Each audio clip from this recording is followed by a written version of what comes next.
वो चिड़िया जंगल में फूल बेचा करती थी। वो गरीब तो थी, परंतु वो अपने बेटे कुकू की हर खुशी पूरी करती। कोई भी त्योहार होता, वो अपने बेटे को किसी चीज की कोई कमी महसूस ना होने देती। वो हर रोज अपनी कमाई में से कुछ सिक्के एक गुल्लक में डाल देती। केवल यही उसकी जमा पूंजी होती, जिससे वो अपने बेटे की छोटी छोटी खुशियाँ पूरी करती थी। मम्मा, कल हम अपना मिट्टी का गुल्लक तोड़कर उसमें से सारे सिक्के निकालेंगे और फिर मैं भी दिवाली मनाने के लिए बाजार से चीजें लाऊंगा। मम्मा मम्मा, मैं पटाखों के साथ साथ कुछ दिए भी लाऊंगा और अपने पूरे घर को रोशन करूंगा और कंदील भी हवा में छोड़ूंगा। वो छोटा बच्चा अपनी मम्मा से ढेर सारी चीजें मांग रहा था। मैं अपने बेटे को सब लेकर दूंगी। हमारे गुल्लक में इतने पैसे तो जमा हो गए होंगे कि मेरा बेटा दिवाली अच्छे से मना सके।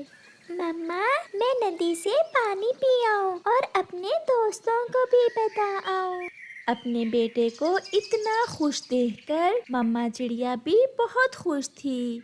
जाओ बेटा, जाओ। फिर कुकू नदी की दिशा में चला जाता है।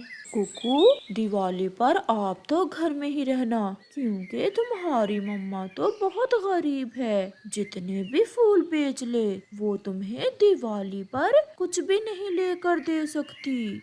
जी नहीं, मेरी मम्मा ने मेरा एक मिट्टी का गुल्लक रखा हुआ है और उसमें मेरी मम्मा हर रोज सिक्के डालती है। कल तोड़ेंगे हम मेरा गुल्लक।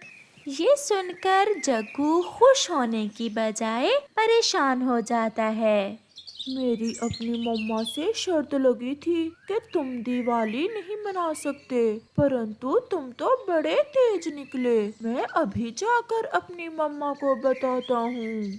फिर जग्गू वहाँ से चला जाता है। मम्मा मम्मा, आप तो कहती थी कि कुकू दिवाली वाले दिन घर में ही रहेगा, परंतु इस बार वो भी दिवाली मनाएगा। वो दिवाली मनाएगा नहीं, बल्कि मेरे बेटे जग्गू को पटाखे और दिए जलाते देखेगा। मम्मा नहीं, ऐसा नहीं है। उसकी मम्मा ने कुकू के गुल्लक में दिवाली मनाने के लिए सिक्के जमा कर रखे हैं। जग्गू, ये तुम क्या कह रहे हो? वो गरीब चिड़िया हमारा मुकाबला करेगी, ये मैं नहीं देख सकती। कालू कौवा भी घर आ जाता है। ये रहे मेरे जग्गू के ढेर सारे दिए, और मैं कुछ कंदील, फूल झड़ियाँ और पटाखे भी लाया हूँ अपने जग्गू के लिए, जो पूरे जंगल में सिर्फ मेरे जग्गू के पास ही होंगे। कालू जी, सारा ही काम उल्टा हो गया। वो गरीब चिड़िया इस बार हमारा मुकाबला करेगी। उसने कुकू के गुल्लक में सिक्के जमा कर रखे हैं दिवाली मनाने के लिए। पापा, जैसे भी हो, मैं नहीं चाहता कि कुकू भी मेरी तरह दिवाली मनाए। मुझे बहुत मजा आता है जब कुकू रोता है और अपनी मम्मा को तंग करता है। जग्गू मेरे बेटे, तुम्हारा पापा आज रात कुकू का गुल्लक ही चोरी कर लेगा। फिर मैं देखता हूँ कैसे वो गरीब पक्षी दिवाली मनाते हैं। मेरा सुंदर पापा, पापा आप ऐसा ही करना, फिर तो बहुत मजा आएगा। रात हो जाती है। मम्मा, जब मैंने जग्गू को बताया कि इस बार मैं भी दिवाली मनाऊंगा, तो वो हैरान हो गया। वो पूछ रहा होगा कि आपकी मम्मा के पास पैसे कहाँ से आए। मम्मा, मैंने उसे बताया था कि मेरी मम्मा ने मेरे गुल्लक में मेरे लिए पैसे जमा कर रखे हैं। मम्मा, अब तोड़े मेरा गुल्लक। नहीं बेटा, कल तोड़ेंगे, तुम चिंता ना करो। मुझे पता है मैंने इतने पैसे तो जमा कर लिए हैं कि आपको सब कुछ लेकर दे सकूं। फिर कुकू और उसकी मम्मा बातें करते करते सो जाते हैं। गोरी, छोटी चिड़िया सो गई होगी। मैं जाता हूँ और चुरा कर लाता हूँ चिड़िया के घर से कुकू का गुल्लक। अगर कुछ और घर में हुआ तो वो भी चुरा लाना। और क्या होगा, फूल होंगे जो वो बेचती है। फिर कालू कौवा अपने घर से निकलता है। वो खिड़की में से देखता है कुकू और उसकी मम्मा सोए हुए थे। वो चुपके से चिड़िया के घर में घुस जाता है। जल्द ही उसे एक कोने में कुकू का गुल्लक दिख जाता है। कालू कौवा कुकू का गुल्लक उठाता है और भाग जाता है। सुबह हो जाती है और जब कुकू की मम्मा सोकर उठती है तो वो सबसे पहले अपने बेटे के गुल्लक की तरफ ही देखती है। हाय, मैं मर गई। मेरे कुकू की खुशियाँ ये कौन चोर चुरा ले गया। कुकू भी उठ जाता है। मम्मा, क्या हुआ? आप इतनी घबराई हुई क्यों हैं? बेटा, आपका गुल्लक नहीं है, कोई चोर चुरा ले गया है। ये सुनकर कुकू रोने लग जाता है। मैं अब दिवाली कैसे मनाऊंगा? मैं कैसे पटाखे और फूल झड़ियाँ खरीदूंगा? मैंने तो इस बार पूरे घर में रोशनियाँ भी करनी थी। चुप कर जा बेटे, मैंने बहुत मेहनत से सिक्का सिक्का जमा किया था। जिसने हमें दुख दिया है सुखी वो भी नहीं रहेगा। दूसरी तरफ कालू कौवा, गोरी और जग्गू नदी पर जाकर कुकू का गुल्लक तोड़कर सारे सिक्के निकाल लेते हैं और टूटा हुआ गुल्लक नदी में फेंक देते हैं। मेरे पापा के होते हुए चला था गरीब कुकू मेरा मुकाबला करने। फिर वो सब हंसने लग जाते हैं। चुप कर जाओ बेटे, मैं जा रही हूँ काम पर। मैं कुछ ना कुछ जरूर कर लूँगी। अभी दिवाली में 2 दिन बाकी हैं। परंतु कुकू तो छोटा था, वो तो रोए ही जा रहा था। जग्गू ने सच ही कहा था कि मुझे दिवाली वाले दिन घर में ही रहना पड़ेगा। मैं बाहर नहीं जाऊंगा मम्मा, आप जाएं।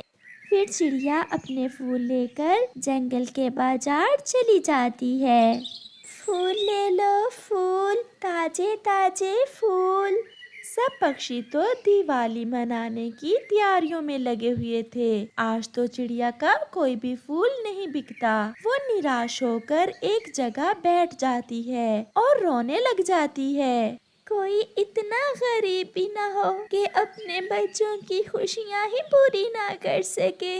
उस जालिम ने मेरे कुकू का गुल्लक नहीं चुराया, बल्कि हमारी सारी खुशियाँ ही चुरा ली।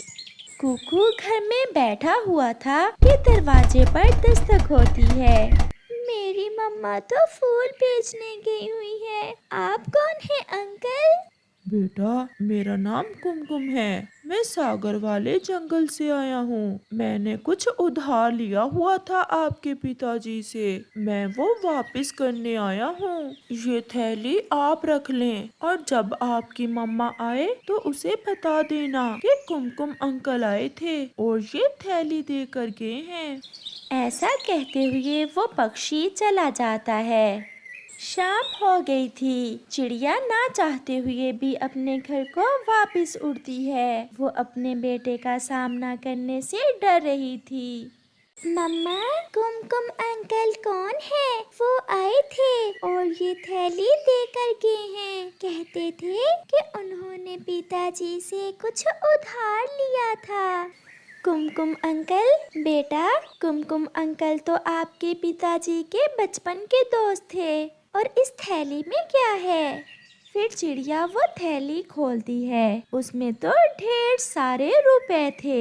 इतने पैसे देखकर चिड़िया के तो होश ही उड़ जाते हैं।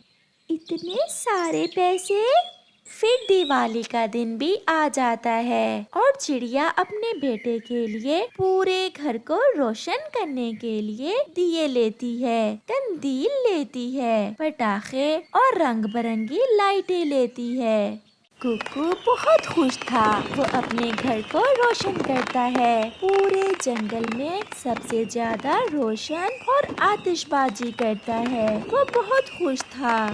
गौरी, ये चिड़िया का घर कैसे रोशन हो गया? इतने दिए उसने कहाँ से ले लिए? और आतिशबाजी भी हो रही है चिड़िया के घर से।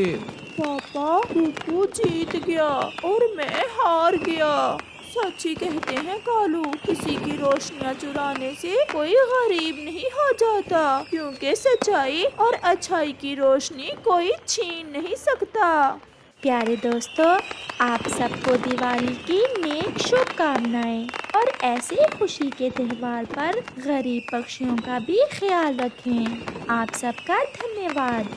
उन दिनों जंगल में भोजन की बहुत ज्यादा कमी हो गई थी। उसी वजह से सभी पक्षी बहुत परेशान थे। उसी जंगल में एक चील भी रहती थी, जिसके घर के पास एक आम का बड़ा पेड़ था। वो आम का पेड़ तो आमों से भरा हुआ था, परंतु वो चील बहुत कंजूस और जालिम थी। वो तो किसी को एक आम भी खाने को ना देती थी। चिड़िया अपने घर में भूख की सताई हुई बैठी थी। अगर ऐसे ही चलता रहा तो मैं भोजन कहाँ से लूंगी? मैंने तो कल से कुछ भी नहीं खाया। अब तो मुझे बहुत कमजोरी महसूस हो रही है।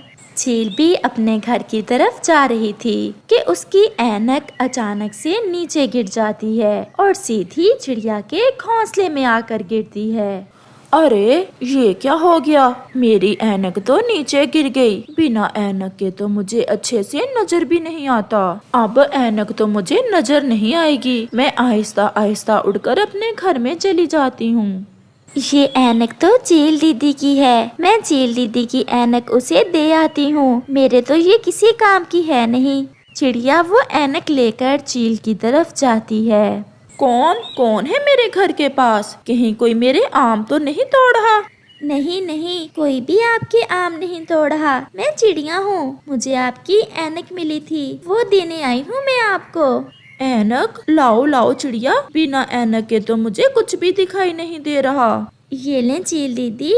तुम्हारा बहुत बहुत धन्यवाद चिड़िया। मैंने तो सोचा था कि मुझे अब मेरी ऐनक कभी नहीं मिलेगी। मांगो, क्या मांगती हो चिड़िया? आपने मेरी ऐनक मुझे ढूंढ कर दी है। मैं भी तुम्हें कुछ देना चाहती हूँ।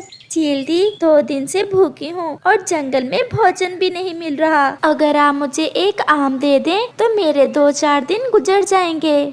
ये लो, तुम एक आम ले जाओ और जब खत्म हो जाए तो एक और ले जाना। मैं तुम पर बहुत खुश हूँ। फिर चिड़िया चील से एक आम लेकर खुशी खुशी अपने घर आती है। कालू कौवा चिड़िया को अपने घोंसले में बैठी आम खाते देख वहाँ आ जाता है। चिड़िया बहन, ये आम तुमने कहाँ से ले लिया? जंगल में तो एक ही आम का पेड़ है और वो भी चील का। वो तो किसी को एक आम भी नहीं देती। चील दी की ऐनक खो गई थी और वो ऐनक मुझे मिल गई। मैं चील दी को ऐनक देने गई तो चील दी ने मुझे आम दिया और ये भी कहा कि अगर ये आम खत्म हो जाए तो और ले जाना। ये सुनकर कालू तो बहुत जल जाता है। चिड़िया, हम भूखे फिरें और तुम खाओ आम। ऐसा कहते हुए कौवा वहाँ से चला जाता है।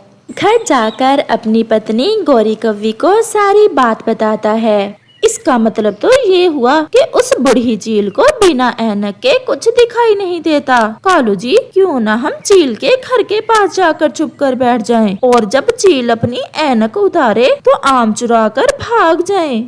मुझे पता था मेरी पत्नी हमारी भूख का कोई ना कोई उपाय जरूर निकालेगी। दूसरे रोज कौवा और कौवी ऐसा ही करते हैं। वो चील के घर के पास ही जाकर छुपकर बैठ जाते हैं। बहुत दिन हो गए अपनी बहन से मिले हुए। अगर मैं आम का पेड़ ऐसे छोड़कर अपनी बहन से मिलने गई तो पक्षी मेरे सारे आम खा जाएंगे। मैं ऐसा करती हूँ, अपनी बहन को ही संदेश भेजती हूँ कि किसी दिन आकर मुझे मिल जाए।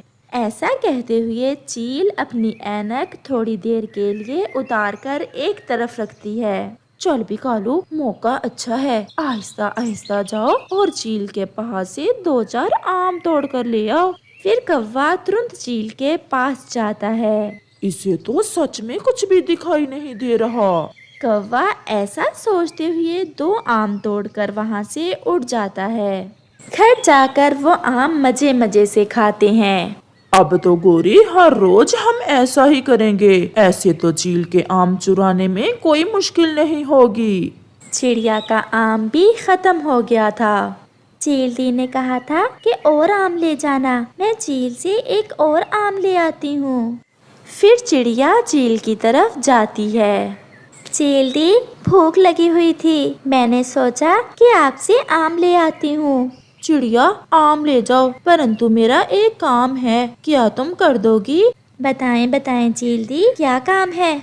मेरा अपनी बहन से मिलने को बहुत दिल कर रहा है। जंगल की दूसरी तरफ नदी के पास मेरी बहन रहती है। उसे मेरा संदेश दे आओ कि कल आकर मुझे मिल जाए और आम भी खा जाए। चील दी, मैं आपका संदेश दे आती हूँ। तुम बहुत अच्छी चिड़िया हो। अगर भूख लगे तो और आम ले जाना, परंतु चोरी न करना, क्योंकि जो मेरे आम चुराता है मुझे बहुत गुस्सा आता है उस पक्षी पर। फिर चिड़िया चील से एक आम लेकर वहाँ से चली जाती है। उसे चील की बहन के घर का पता था, इसलिए वो जल्द ही वहाँ पहुँच जाती है। चील दी, मुझे आपकी बड़ी बहन ने भेजा है। वो आपसे मिलने को बहुत उदास हैं। वो आपको कल बुला रही हैं। बहन से तो दिल मेरा भी बहुत उदास था। मैं कल ही जाकर मिल आऊंगी अपनी बहन से। कालू और गोरी हर रोज की तरह आज फिर छुपे बैठे थे। और फिर जैसे ही चील अपनी ऐनक उतारती है तो गोरी कालू से कहती है, कालू जी, 1-2 आम खाने से मेरी भूख कम नहीं होती, आज कुछ ज्यादा ले आना।